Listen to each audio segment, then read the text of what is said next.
Coming week is Shavuos, the Feast of Weeks. And then you will be reading about the story of Ruth. And I want to say something to you Jewish people who think that God only belongs to you, that he's just your God. But somebody once said that if there is a God at all, he is the God of all. And this God that you so jealously keep to yourselves does not just belong to you. He created everybody in his image. Those who are Jewish and those who are not. And he invites everybody to worship him. If you read throughout your Torah, throughout the Tanakh, God is inviting all people to believe in him. Amen.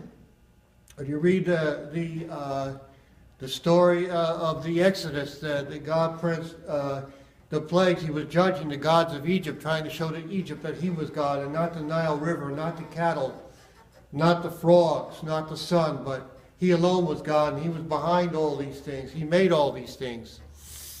And then when the Israelites entered into the Promised Land, there was a harlot who realized in her family who the real God was, all the victories that the Israelites were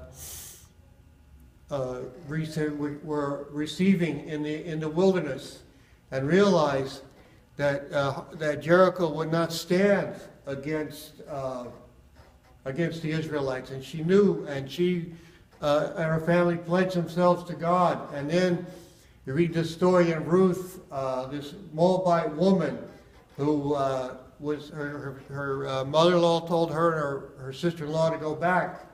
But she didn't want to go back. She wanted the true God. It says, your God shall be my God. Amen. So do you see that in there? A Gentile woman is received in. What happens? She marries a wealthy man, and she has a child, and through that line comes the king of Israel, King David, on whose she comes into the Messianic line by giving birth to the grandfather of David, being the great-grandmother of David. And she's in the Messianic line. And later on, in Jonah, you read, a whole city turns to the living God. God receives a pagan nation to himself in the Tanakh. And let me just say one other. A pagan king had to realize who the true and living God was. Unfortunately, his grandson didn't, and did not honor God the way he should. But this pagan king received God. So he's not just for you, Rabbi or Jewish people. He's for everybody. He's the God of all.